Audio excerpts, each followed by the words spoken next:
Hello दोस्तों, make माई SSC channel में आप सभी का स्वागत है।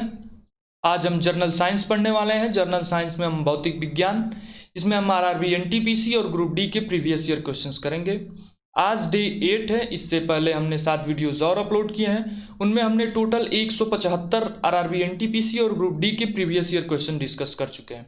हम भौतिक विज्ञान के total 500 previous year question discuss करने वाले हैं। यदि आप ये 500 क्वेश्चन कर लेते हैं तो आरआरबी एनटीपीसी या ग्रुप डी के किसी भी भौतिक विज्ञान के क्वेश्चन आपके फंसेंगे नहीं। तो चलिए आज का हम सेशन शुरू करते हैं क्वेश्चन नंबर 176 से। क्वेश्चन नंबर 176, मेसान कहाँ पाए जाते हैं? तो जो मेसान होते हैं वो लेजर बीम में पाए जाते हैं। लेजर का उपयोग हम कठोर धातुओं को काटने में करते हैं। ये भी एक क्वेश्चन पूछा गया था कि लेजर का उपयोग कहाँ किया जाता है। तो लेजर का उपयोग हम कठोर धातुओं को काटने में करते हैं।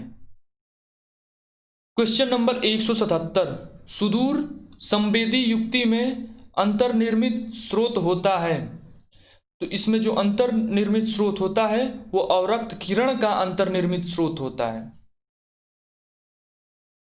क्वेश्चन नंबर 178, प्रकाश के परिक्षेपण का अध्ययन करने के लिए उपकरण का प्रयोग किया जाता है। उपकरण का प्रयोग किया जाता है। तो इस किस उपकरण का प्रयोग किया जाता है? स्पेक्ट्रोमीटर। प्रकाश के परिक्षेपण का अध्ययन करने के लिए स्पेक्ट्रोमीटर का प्रयोग करते हैं। स्पेक्ट्रोमीटर का प्रयोग करते हैं। क्वेश्चन नंबर 179, किसी लेजर यथा नियान लेजर में सभी परमाणु प्रकाश तरंगे उत्सर्जित करते हैं। किसी लेजर में सभी परमाणु प्रकाश तरंगे उत्सर्जित करते हैं, एक ही आवृत्ति की, एक ही आयाम की तथा एक ही कला की। किसी भी लेजर में सभी जो प्रकाश तरंगे होती है ना, वो एक ही आवृत्ति, एक ही आयाम, एक ही कला की होती हैं। इसलिए ये बहुत तीक्ष्ण होती है तथा इनकी जो ऊष्मा होती है बहुत उच्च होती है। इसीलिए हम लेजर का उपयोग कठोर पदार्थों को काटने में करते हैं। क्वेश्चन नंबर 180, खतरे के सिग्नल प्रायः लाल होते हैं क्योंकि लाल प्रकाश विचलन सबसे कम होता है। क्योंकि लाल प्रकाश का विचलन सबसे कम होता है। लाल अगर जो सिग्नल आगे जला है तो दिखाई जरूर देगा, वो लाल ही दिखाई देगा। तो लाल रंग का विचलन सबसे अधिक होता है, इसीलिए किसी भी सिग्नल में हम लाल रंग का प्रयोग करते हैं। क्वेश्चन नंबर 181, सूर्य में प्रकाश का कौन सा भाग सौर कुकर को गर्म करता है? जो उसके अवरक्त विकिरण द्वारा, सूर्य के प्रकाश में जो अवरक्त विकिरण है उसी द्वारा सौर कुकर को गर्म किया जाता है।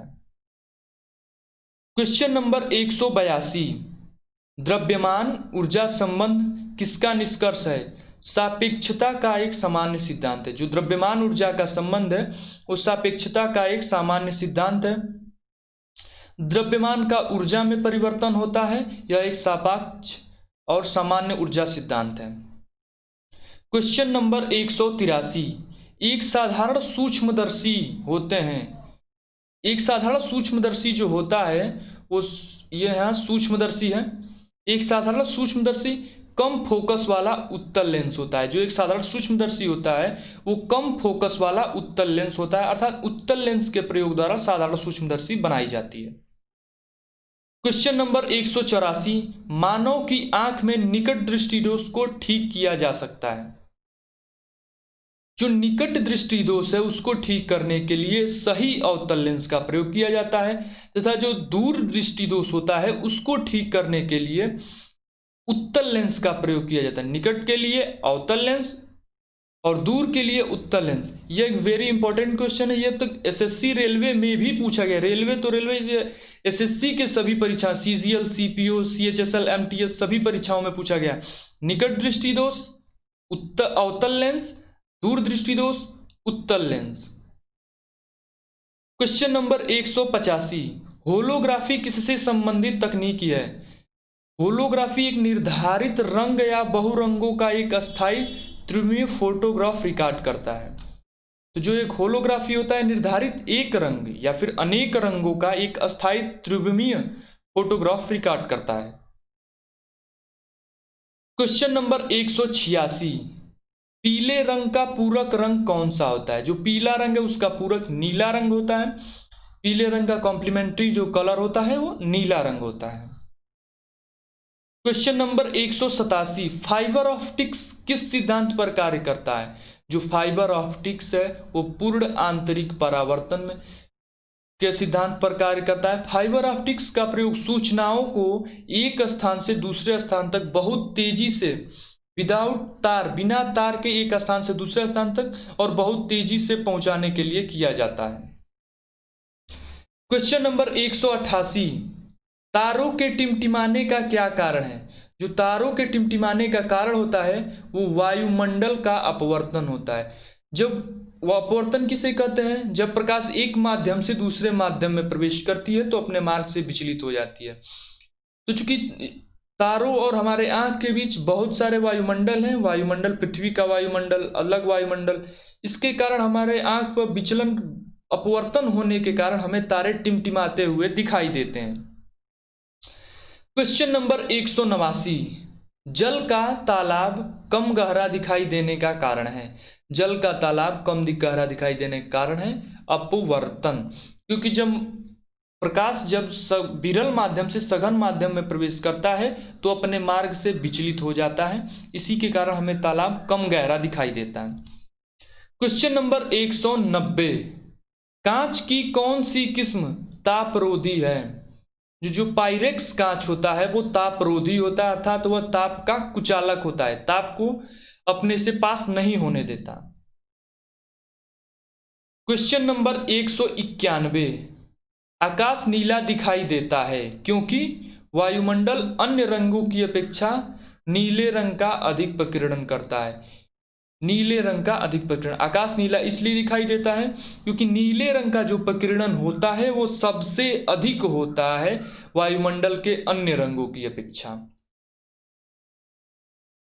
क्वेश्चन नंबर 192, साबुन के बुलबुले श्वेत प्रकाश डालने पर रंगीन दिखाई देते हैं, इसका कारण है व्यतिकरण। इसका कारण है व्यतिकरण। व्यतिकरण किसे कहते हैं? जब प्रकाश किसी तीक्ष्ण स्लिट के किनारे से टकराकर अपने मार्ग से विचलित हो जाता है तो इस घटना को हम व्यतिकरण कहते हैं। क्वेश्चन नंबर 193, वायुमंडल में पराबैंगनी किरणों का अवशोषण कौन करता है? जो वायुमंडल में पराबैंगनी किरणें सूर्य से आती हैं उनका अवशोषण ओजोन किरणों द्वारा किया जाता है। क्वेश्चन नंबर 194, पृथ्वी पर दूरस्थ वस्तुओं को देखने के लिए प्रयुक्त उपकरण है? पृथ्वी पर दूरस्थ वस्तुओं को देखने के लिए पार्थिव दूरदर्शक या टेलीस्कोप का प्रयोग किया जाता है, दूरदर्शी का प्रयोग किया जाता है। क्वेश्चन नंबर 195, जब कोई जहाज नदी से समुद्र में प्रवेश करता है वह थोड़ा सा ऊपर उठ जाता है।